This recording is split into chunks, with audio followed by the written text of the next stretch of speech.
Assalamualaikum warahmatullahi wabarakatuh. Yang terhormat Ibu Diah Hari selaku dosen pengampu mata kuliah Sistem Informasi Akuntansi kelas B. Di sini kami dari kelompok 8 akan mempresentasikan hasil diskusi kami mengenai artikel International Journal of Accounting Information System. Berikut adalah anggota dari kelompok 8. Yang pertama ada Muhammad Rizal Bahtiar Mustafa dengan NPM 220130100223. Yang kedua ada Noval dari Saputra dengan NPM 220130100224. Yang ketiga ada Nila Inayatul Maulidiyah dengan NPM 220130100273. Yang keempat ada Aisyah Andini Altafa dengan NPM 220130100280. Yang terakhir ada Sefila Indi Bilbinar dengan NPM 220130100282.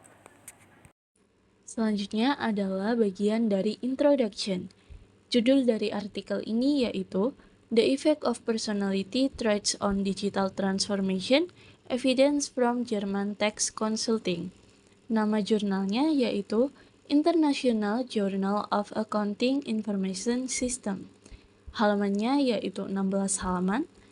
Tahunnya adalah 2019, penulisnya yaitu Markus Diller, Martin Asen, dan juga Thomas Pett.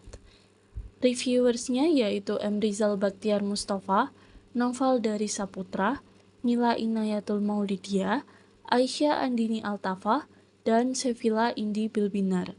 Tanggal reviewnya yaitu tanggal 30 bulan Oktober tahun 2023.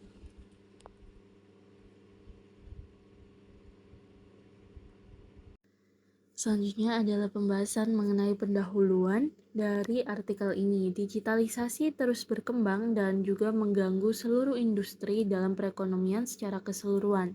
Untuk bertahan dalam persaingan yang semakin meningkat dan juga mengikuti model bisnis yang baru dan juga mendapatkan lanskap teknologi yang berubah lebih cepat daripada sebelumnya, maka para pemimpin bisnis tersebut harus bisa untuk mendorong peningkatan dan juga perubahan.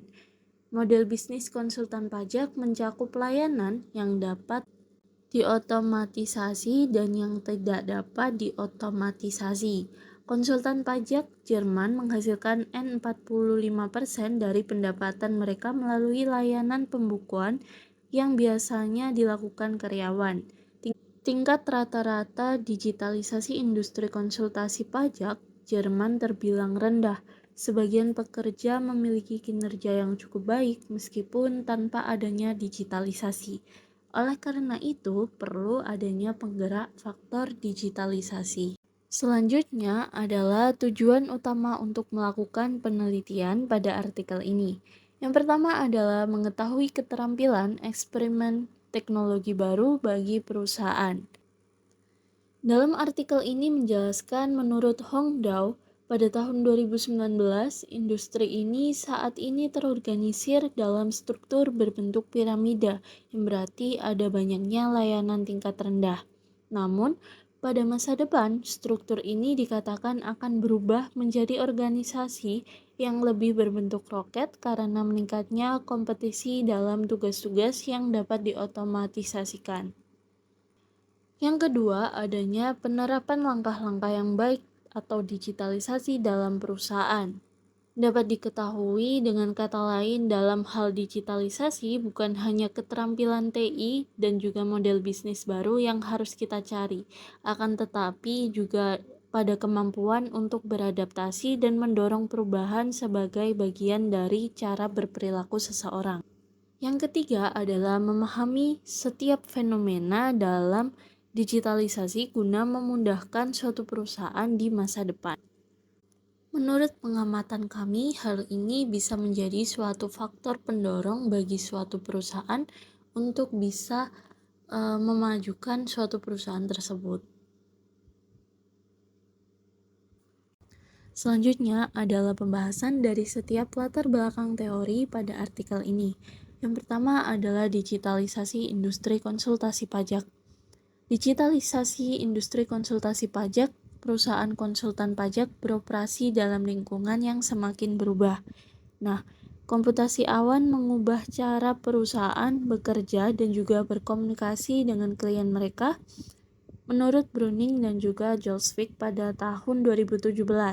Selain itu, adanya metode berbasis data, misalnya kecerdasan buatan, dan juga metode statistik canggih yang meningkatkan efisien pada suatu perusahaan-perusahaan di industri jasa, yaitu menurut Kronberg pada tahun 2019.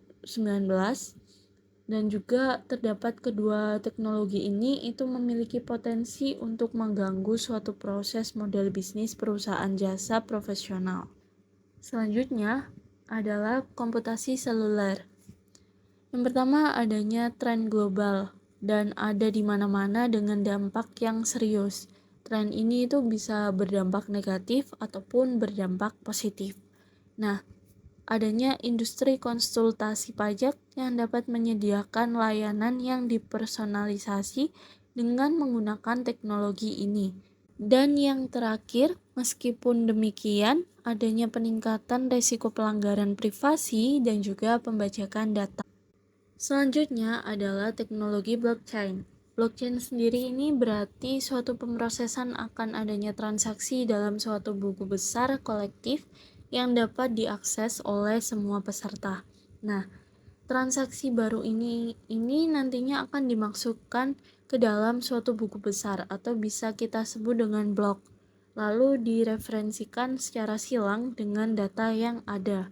Selanjutnya, dengan adanya teknologi ini tuh akan membuat suatu data menjadi suatu data yang transparan dan dapat dipercaya dan juga menghilangkan suatu kebutuhan akan adanya fidusia seperti akuntan ataupun notaris. Selanjutnya yaitu akuntan pajak harus menyadari akan adanya dampak blockchain terhadap layanan akuntansi. Yang terakhir, adanya pembahasan mengenai Internet of Things atau bisa kita sebut dengan IoT. Nah, IoT sendiri merupakan suatu proses bisnis dalam menghasilkan data yang dapat diakses dan digunakan oleh suatu perusahaan dan konsultannya, yang memungkinkan bahwa transmisi data tersebut itu secara real time dan juga bisa mengurangi biaya kepatuhan. Kemudian yaitu selanjutnya mengenai analisis data besar. Jadi data yang dihasilkan oleh perusahaan dapat dianalisis dengan menggunakan teknik analitik big data yang canggih, dan hal ini memungkinkan wawasan yang lebih dalam yang dapat digunakan oleh konsultan untuk menawarkan layanan yang lebih komprehensif. Nah, dengan kata lain, digitalisasi mempunyai dampak serius pada bisnis konsultasi pajak dan menawarkan kemungkinan-kemungkinan baru untuk model bisnis dan jangkauan layanan mereka. Oleh karena itu, hal itu memerlukan konsultan pajak untuk beradaptasi terhadap sebuah perubahan. Kemudian yaitu model 5 faktor kepribadian. Jadi salah satu metode yang paling umum digunakan untuk menganalisa dan mendeskripsikan kepribadian seseorang dengan dikaitkan dengan Tupes dan Kristal pada tahun 1961 dan Norman pada tahun 1964, kemudian menghasilkan model universal yang dicetuskan oleh Goldberg pada tahun 1990. Nah, jadi 5 faktor model ini adalah maksudnya itu model yang termasuk dalam faktor 5 besar. Nah, faktor-faktor seperti itu terdiri dari yang pertama ekstraversi. Yang dimaksud ekstraversi yaitu keterbukaan terhadap pengalaman, keramahan, ketelitian. Kemudian ekstraversi mengacu pada sikap yang ramah, aktif, dan mudah bersosialisasi. Nah, keterbukaan terhadap pengalaman berarti rasa ingin tahu, kreatif, dan imajinatif, dan merupakan satu-satunya dimensi kepribadian yang berhubungan dengan kecerdasan atau intelijensi.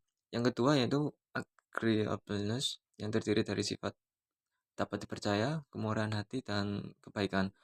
Jadi, kehati-hatian memiliki dua aspek, prestasi dan ketergantungan, yang dimana berkorelasi paling baik dengan kinerja pekerjaan. Nah, yang ketiga yaitu neurotisisme atau penyesuaian. Jadi emosional yang menunjukkan kecemasan, rasa mengasihani diri sendiri, dan ketegangan. Kemudian selanjutnya yaitu kepemimpinan transformasional. Jadi perilaku kepemimpinan biasanya diukur dengan menggunakan kuesioner kepemimpinan multifaktor. Kepemimpinan bertransformasional secara signifikan berdampak pada kinerja bisnis dengan Howell dan Avolo pada tahun 1993. Nah, sebelum Avolo dengan Howell, sebelumnya yaitu Avolo bersama Bass itu mereka memberikan sebuah pendapat, yaitu menurut mereka kepemimpinan transformasional itu didirikan oleh 4 komponen, yaitu pengaruh ideal, motivasi inspirasional, stimulasi intelektual, dan pertimbangan individual. Yang dimana keempat tersebut itu menunjukkan bahwa pemimpin transformasional membangun sebuah kreativitas, lingkungan yang aktif, berani mengambil risiko dan eksperimental, dan bahkan mungkin menentukan budaya pos organisasi, yang dimana karyawan didorong untuk memberikan kontribusi pribadi dan berbagi visi pemimpin serta tujuan yang sama. Nah, kemudian menurut Bas, kepemimpinan transformasional itu lebih berpengaruh dalam bisnis yang melibatkan tugas-tugas yang lebih kompleks, karena tugas-tugas tingkat rendah tunduk pada sebuah otomatisasi. Barulah akhirnya mereka menemukan bahwa hubungan antara kepemimpinan transformasional dan kinerja unit bisnis dimoderasi oleh dukungan terhadap sebuah inovasi. Kemudian yaitu keistimewaan industri konsultan pajak di Jerman. Jadi para pemimpin itu bertanggung jawab untuk mengelola pergeseran digitalisasi ini dalam organisasi perusahaan, yaitu dengan adanya pajak konsultasi yang bersertifikat di Jerman.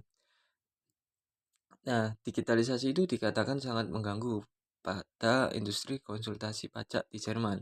Alasan potensialnya itu karena ada banyaknya aktivitas yang dapat digitalkan, khususnya di bidang kepatuhan pajak. Oleh karena itu, perusahaan yang ketat seharusnya memaksa konsultan pajak untuk menyesuaikan proses bisnisnya secepat mungkin. Namun, eh, kerangka peraturan yang unik dari industri konsultasi pajak di Jerman dapat mengurangi tekanan eksternal terhadap konsultan pajak bagi beberapa orang. Nah, yang pertama itu konsultan pajak di Jerman itu tunduk pada hukum profesional. Jadi, tunduk pada hukum profesional tertentu dan pengawasan kamar konsultan pajak. Jadi, layanan sifat seperti akuntansi, konsultan pajak, dan akuntansi penggajian itu hanya dapat disediakan oleh konsultan pajak yang bersertifikat. Bahkan harganya dari sebagian besar layanan ini itu diatur oleh hukum. Oleh karena itu, persaingan harga antar konsultan pajak sangat kecil dan hampir tidak ada. Kemudian, selain itu, konsulen pajak bersertifikat di Jerman itu tidak diizinkan terlibat dalam aktivitas komersial. Jadi sehingga hal tersebut itu mempersulit perpajakan berkonsultasi dengan perusahaan rintisan dan kerjasama dalam profesi. Dan dengan demikian, penerapan ide bisnis yang inovatif seperti deklarasi pajak yang otomatis melalui komputasi yang awan. Jadi komputasi awan itu mereka yang akan dianggap sebagai aktivitas komersial karena konsultan pajak sendiri tidak akan menyiapkan sebuah deklarasi. Kemudian yang Kemudian konsultasi pajak di Jerman memiliki budaya profesional yang kuat. Nah, nilai-nilai inti ini didefinisikan dan dikomunikasikan oleh Kamar Konsultan Pajak. Jadi mereka membentuk sebuah karakter profesi, khususnya status konsultan pajak sebagai perantara yang terpercaya antara kliennya dan otoritas pajak. Dengan demikian, konsultan pajak yang bersertifikat pada dasarnya bukanlah wirausaha, yang berarti kewirausahaan dan kepemimpinan dalam industri ini tuh bergantung pada motivasi dan perilaku pribadi.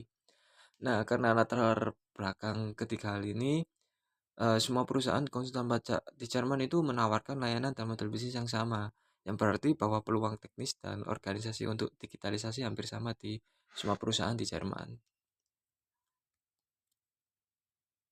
Dah. Yang selanjutnya yaitu adalah metode.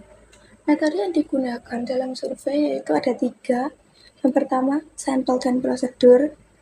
Yang kedua, pengembangan instrumen. Dan yang ketiga, indeks. Yang pertama, sampel dan prosedur. Kuesioner dikirim kepada 3.000 anggota yang secara eksplisit ditujukan kepada pemilik perusahaan. Ada 971 anggota konsultan pajak yang ikut serta dalam survei, dengan tingkat respon sekitar 32,4%. Survei ini dilakukan secara online. Survei yang dilakukan berisi 48 pertanyaan dengan 19 pertanyaan ditujukan untuk kematangan digital, 11 pertanyaan untuk demografi, 1 pertanyaan untuk penilaian diri, 1 pertanyaan alamat email peserta, dan 16 untuk kepribadian, yang dimana 10 diantaranya mengukur ciri-ciri kepribadian 5 besar. Berikut adalah daftar pertanyaan yang digunakan dalam survei. Yang kedua yaitu pengembangan instrumen. Untuk mengurangi kompleksitas dan pengumpulan data, konsultan pajak melakukan analisis faktor eksplorasi dengan mengecualikan 2 pertanyaan tentang surat keluar dan analisis SWOT. Selain itu, dalam melakukan survei, konsultan pajak juga menggunakan solusi faktor utama sebagai metode ekstraksi dan Promax sebagai metode rotasi. Skor faktor dihitung menggunakan metode 10 Birch. Faktor 1 dapat dikembangkan sebagai transformasi model bisnis karena semua item yang disertakan diperlukan untuk menciptakan model bisnis baru atau menunjukkan bagaimana perusahaan beradaptasi secara strategis terhadap perubahan digital. Faktor 2 diartikan sebagai kolaborasi digital karena format digital untuk semua jenis dokumen merupakan prasyarat yang tak terhindarkan dalam kolaborasi berbasis digital. Yang sebelah kiri merupakan gambar dari struktur model kematangan digital, yaitu ada faktor 1, Business Model Transformation, yang terdiri dari return dengan nilai 0,93, client dengan nilai 0,75, digital service dengan nilai 0,71, cost dengan nilai 0,7, dan business consulting dengan nilai 0,45. Lalu ada faktor 2, digital collaboration, yang terdiri dari files dengan nilai 0,89, letters dengan nilai 0,88, dan notes dengan nilai 0,62. Lalu ada faktor 3, remote access, yang terdiri dari VPN dengan nilai 0,83, home office dengan nilai 0,65, dan cloud computing dengan nilai 0,45. Yang selanjutnya ada faktor 4, digital communication, yang terdiri dari job ads dengan nilai 0,71, newsletter dengan nilai 0,66, homepage dengan nilai 0,44. Yang terakhir ada faktor 5, interconnectivity, yang terdiri dari banks dengan nilai 0,87, dan authority dengan nilai 0,48. Untuk yang sebelah kanan adalah gambar dari indeks transformasi digital 1, yaitu ada Business Model Transformation 1, yang terdiri dari return, client, digital service, cost, dan business consulting. Yaitu selanjutnya ada tabel, yang atas merupakan tabel dari pemuatan faktor, dan yang bawah adalah tabel dari faktor korelasi. Yang ketiga yaitu indeks. Faktor-faktor model menunjukkan dimensi digitalisasi yang berbeda yang dapat dikategorikan menjadi faktor 1 mencangkup model bisnis baru beserta sehubungan dengan layanan konsultasi digital dan bisnis. Selain itu juga mempertimbangkan efek pemotongan biaya dan akuisisi klien serta dampak pendapatan. Oleh karena itu, faktor 1 mengacu pada upaya digitalisasi strategis konsultan pajak yang sebagian diukur dari hasil yang diperoleh. Faktor 2 dan 3 menunjukkan sejauh mana perusahaan menerima perubahan digital mengenai kolaborasi dan kerja jarak jauh. Dan dengan demikian, menggunakan digitalisasi untuk mengubah cara orang bekerja. Oleh karena itu, faktor ini juga menunjukkan faktor strategis. Sebaliknya dengan faktor 4 dan 5 mengacu pada masalah teknis dan operasional, yang dimana mewakili jenis digitalisasi yang agak operatif. Untuk membedakan tingkat dampak strategis, konsultan pajak mengembangkan 3 indeks yang berbeda, yaitu ada transformasi model bisnis 1, yang terdiri dari item faktor 1, Selanjutnya ada transformasi model bisnis 2 yang terdiri dari faktor 1 dan item faktor 2. Yang terakhir ada faktor 3 yaitu digitalisasi keseluruhan yang dimana menggabungkan semua item. Berikut adalah gambar dari indeks transformasi digital 2. Ada Business Model Transformation 2 yang terdiri dari Return, Client, Digital Service, Cost, Business Consulting, Files, Letters, dan Notes. Selanjutnya ada hipotesis. Kami mendapatkan hipotesis sebagai berikut. Untuk gambar di bawah ini adalah gambar indeks digitalisasi keseluruhan yang terdapat return, clients, digital service, cost, business consulting, files, letters, notes, VPN, home office, cloud computing, job ads, newsletter, homepage, banks, dan authority. Adapun ciri-ciri kepribadian Big Five yang terdiri dari ekstraversi, keterbukaan, kesesuaian, kesadaran, dan neurotisme. Untuk ekstraversi, adapun pendapat dari Judge dan Bono tahun 2000 yang berhipotesis bahwa ekstraversi berhubungan positif dengan kepemimpinan transformasional sejauh ekspresivitas emosional, dominasi, dan kemampuan bersosialisasi digambarkan sebagai karakter penting dari pemimpin transformasional. Mereka juga menemukan hubungan yang sangat signifikan dan positif. Dan menurut Zhao dan Seibert tahun 2006 serta Anton Sik DKK tahun 2015 yang juga mengidentifikasi bahwa wirausahawan menunjukkan lebih banyak ekstraversi dibandingkan manajer, yang menunjukkan bahwa konsultan pajak yang bersedia beradaptasi dengan digitalisasi mungkin lebih ekstraversi. Yang dengan demikian, ekstraversi terbukti memiliki dampak yang signifikan dalam beberapa dimensi yang pada gilirannya akan memengaruhi digitalisasi. Kami juga menganggap pemimpin transformasional lebih berhasil dalam beradaptasi dengan perubahan digital. Status kewirausahaan juga seharusnya meningkatkan kemampuan konsultan untuk mengelola perubahan dan mentransformasi bisnis mereka. Selanjutnya ada keterbukaan. Di sini keterbukaan terhadap pengalaman dianggap mempengaruhi perilaku kepemimpinan. Proses digitalisasi seperti halnya revolusi bisnis lainnya membutuhkan kemampuan yang kuat untuk beradaptasi dengan teknologi, strategi, dan perubahan baru. Mereka yang menutup diri terhadap hal tersebut tidak akan dapat meningkatkan bisnis mereka dan mengenali peluang yang menjanjikan. Mempertahankan pikiran terbuka tampaknya sangat penting bagi para pemimpin bisnis yang sukses dan transformasi bisnis. Adapun menurut Zhao dan Seibert tahun 2006, Anton Sik et al. Tahun 2015, dan Fakola DKK 2004, yang lebih lanjut menghipotesiskan bahwa keterbukaan terhadap pengalaman berhubungan positif dengan sikap individu terhadap perubahan organisasi. Sekali lagi, semua dimensi ini seharusnya juga berdampak pada digitalisasi. Oleh karena itu, kami berhipotesis demikian. Ada hipotesis 2A, yang dimana keterbukaan terhadap pengalaman berhubungan positif dengan transformasi model bisnis 1. Hipotesis 2B, yaitu keterbukaan terhadap pengalaman berhubungan positif dengan transformasi model bisnis.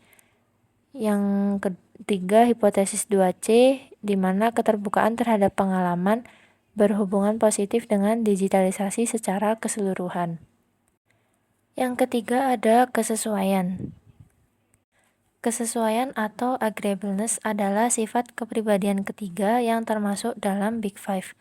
Meskipun literatur tidak memberikan klasifikasi yang sama tentang dampaknya terhadap kepemimpinan transformasional, Judge DKK tahun 2002 menganggap bahwa agreeableness tidak relevan dengan gaya kepemimpinan, sedangkan Judge dan Bono tahun 2000 juga menghipotesiskan adanya hubungan yang positif. Namun, Judge DKK tahun 2002 juga menganggap agreeableness tidak relevan dengan gaya kepemimpinan. Tidak jelas apakah manajer yang lebih menyenangkan harus mampu memahami digitalisasi secara lebih komprehensif daripada rekan mereka yang kurang menyenangkan. Selain itu, gaya kepemimpinan yang agak provokatif bisa jadi sama memotivasinya dengan gaya kepemimpinan yang lebih bersahabat dan kooperatif. Yang terakhir ada neurotisisme. Ada gambaran yang cukup jelas mengenai neurotisisme. Tampaknya juga jelas bahwa orang yang cemas cenderung takut akan perubahan dan usaha yang tidak pasti. Ini berarti lebih banyak manajer yang neurotik bahkan mungkin mencoba memperlambat transformasi bisnis dan menghambat digitalisasi. Terlebih lagi, karyawan jarang tertarik atau terkesan dengan pemimpin yang tidak aman, dan oleh karena itu dapat menjadi kesal atau marah. Neurotisme tampaknya menjadi hambatan yang jelas bagi digitalisasi. Meskipun menurut Judge DKK tahun 2002 tidak menemukan hubungan yang signifikan, lalu ada juga menurut Judge dan Bono tahun 2000 memperkirakan neurotisme berhubungan negatif dengan kepemimpinan transformasional. Hal yang sama berlaku untuk Hook DKK tahun 2005 dan Judge dan Bono tahun 2004. Selain itu, Barnett DKK tahun 2015 menghipotesiskan hubungan negatif dengan penggunaan teknologi. Baik, di sini saya akan menjelaskan mengenai hasil dari pembahasan sebelumnya.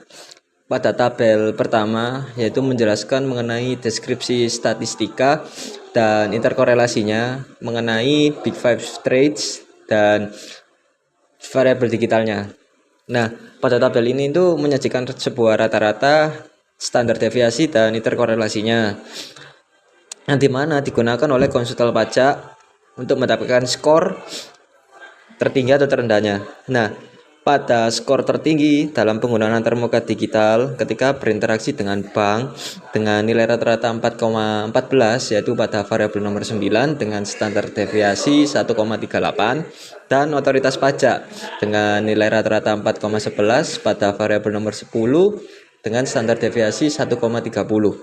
Kemudian untuk yang terendah itu terdapat pada penggunaan situs mereka, yaitu untuk menghubungi klien, yaitu pada nilai rata-rata 1,87.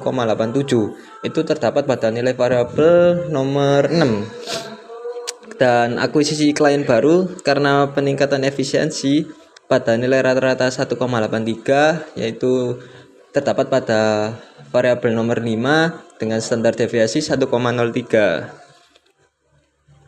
Nah, sedangkan untuk ciri-ciri dari Big Five Traits itu konsultan pajak mendapatkan skor tertinggi pada kehati-hatian, yaitu pada rata-rata 8,14, yaitu pada variabel nomor 21, dan yang terendahnya itu terdapat pada neuroticisme, yaitu dengan rata-rata 5,24. Nah, sedangkan ekstraversi, keterbukaan, dan keramahan itu menunjukkan rata-rata yang sama, yaitu 6,57, yang dimana hal tersebut terdapat pada variabel nomor 18, 19, dan 20 dengan standar deviasi dari ekstraversi yaitu 1,79, keterbukaan yaitu 1,84, dan agreeableness yaitu 1,48.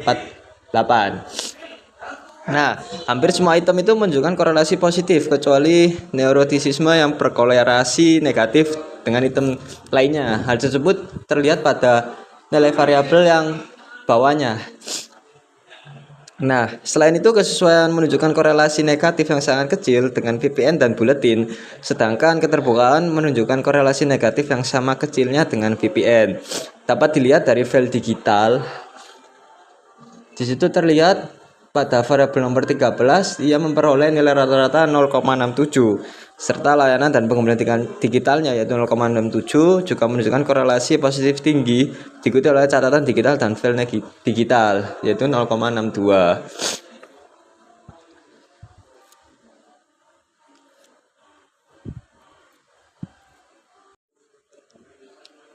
Kemudian pada tabel selanjutnya yang berisi hasil regresi yang digunakan untuk menguji hubungan yang dihipotesiskan. pada tabel tersebut menggunakan analisis regresi untuk ketiga model, yaitu model 1, model 2, dan model 3 untuk mengeksplorasi kemungkinan hubungan dengan transformasi dari model bisnis 1 dengan model lainnya. Di sini kita lihat ekstraversi pada transformasi model 1 dengan estimasi 0,25866.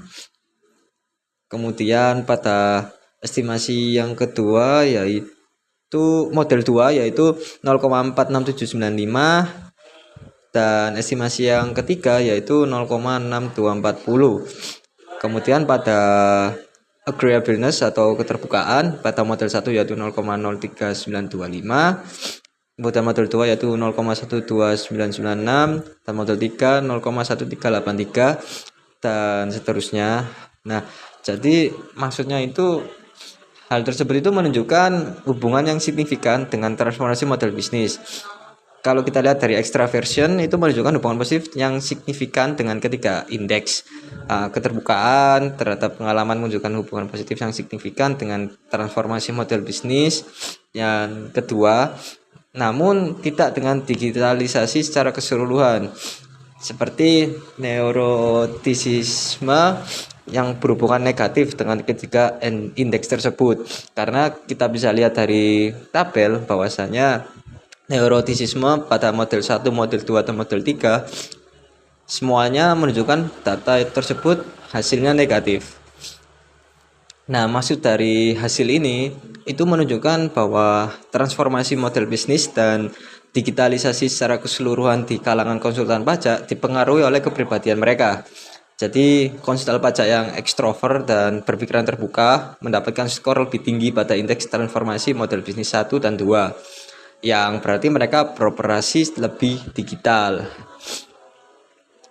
Tidak ada hubungan antara digitalisasi secara keseluruhan dan keterbukaan terhadap pengalaman, karena konsultan pajak yang lebih neurotik cenderung menunjukkan tingkat transformasi model bisnis 1, 2, dan digitalisasi secara keseluruhan yang lebih rendah.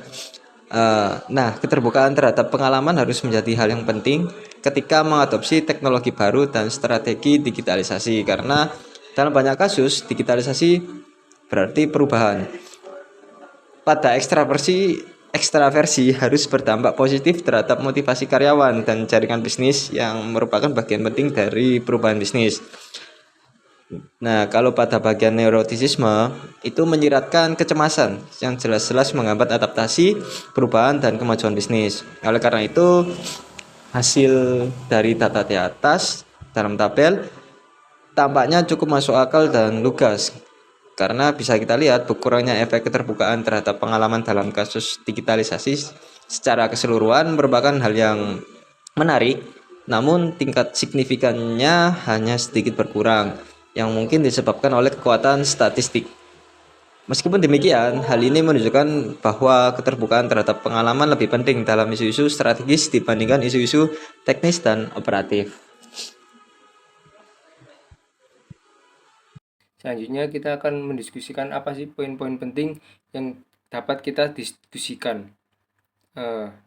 Ketika bicara tentang digitalisasi, biasanya kita terpikir yang pertama kali itu adalah peralatan teknis yang futuristik, yang layanan berbasis awan maupun perangkat lunak yang dapat ditingkatkan.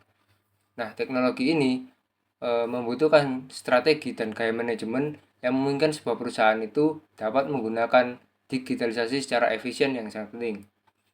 Nah, yang pertama kita termasuk dalam poin implikasi teoritis, yang kedua adalah implikasi praktik, dan yang ketiga mendiskusikan tentang batasan dan penelitian lebih lanjut. Untuk implikasi teoritis, kita beralih pada poin pertama, yaitu pengaruh kepribadian dalam perilaku digitalisasi, yang menunjukkan bahwa perilaku manajemen dalam konteks digitalisasi juga dipengaruhi oleh kepribadian, yang menggarisbawahi bahwa kepemimpinan dan kepribadian memainkan peran dalam pengadopsian digitalisasi. Nah, yang kedua, kontribusi teoritis yang signifikan. Dengan menggabungkan penelitian kepemimpinan dalam bidang konsultasi pajak dan profesi akuntansi, Hal ini menciptakan koneksi antara manajemen sistem informasi dan penelitian akuntansi. Selanjutnya, merupakan kerangka kerja dengan digitalisasi khusus. Dalam industri pajak, kita memerlukan digitalisasi khusus yang tidak bisa dilakukan oleh industri-industri lain.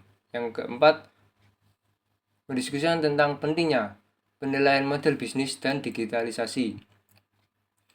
Penelitian ini mengembangkan indeks transformasi model bisnis dan indeks digitalisasi yang dapat digunakan sebagai alat pengukuran dalam konteks bisnis. Dan yang terakhir, merupakan peran kepribadian dalam penelitian akuntansi dan sistem informasi yang memasukkan elemen-elemen kepribadian dalam penelitian akuntansi dan sistem informasi demi membuka jalan untuk penelitian lebih lanjut.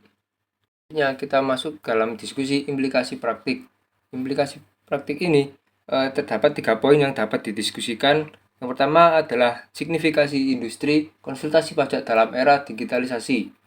Nah, industri konsultasi pajak sendiri berperan penting dalam digitalisasi, terutama untuk usaha kecil dan menengah di Jerman. Dalam studi ini memberikan wawasan tentang dampak digitalisasi pada industri ini. Yang kedua, implikasi praktis, kuatnya kepemimpinan dalam menghadapi tantangan digital. Nah, dengan menggarisbawahi ini, kepemimpinan itu berperan kuat dalam menghadapi tantangan digitalisasi dalam industri akuntansi dan pajak di Jerman. Yang ketiga, pentingnya panduan dalam transformasi digital yang dapat dikembangkan dengan membantu perusahaan mengevaluasi diri dan mengidentifikasi potensi, kekuatan, dan kelemahan dalam transformasi digital. Setelah semua hal yang dapat dipaparkan dalam artikel ini, dapat ditarik kesimpulan bahwa artikel ini mengembangkan 2 indeks transformasi model bisnis dengan kematangan digital komprehensif untuk konsultan pajak di Jerman. Selain itu, potensi dampak kepribadian konsultan pajak terhadap digitalisasi dapat dieksplorasi lebih lanjut. Dan analisis yang telah dilakukan oleh artikel ini berdasarkan survei konsultan pajak di daerah Munich. Dan data yang dilampirkan menunjukkan hubungan signifikan antara ekstraversi, kecerdasan, dan neurotisme dengan digitalisasi yang dapat menghasilkan bahwa kepribadian itu benar-benar penting dalam konteks digitalisasi. Maka dari itu, instrumen pengukuran digitalisasi dianggap cukup andal meskipun tidak sempurna dalam beberapa kasus dan dapat dikatakan valid sehingga dapat digunakan oleh peneliti dan praktisi. Nah, pada akhirnya studi ini seharusnya menarik bagi para peneliti digitalisasi yang relatif lebih muda dan mampu menjadi dorongan lebih lanjut dalam penelitian digitalisasi, konsultasi pajak, perilaku kepemimpinan, dan dampak kepribadian.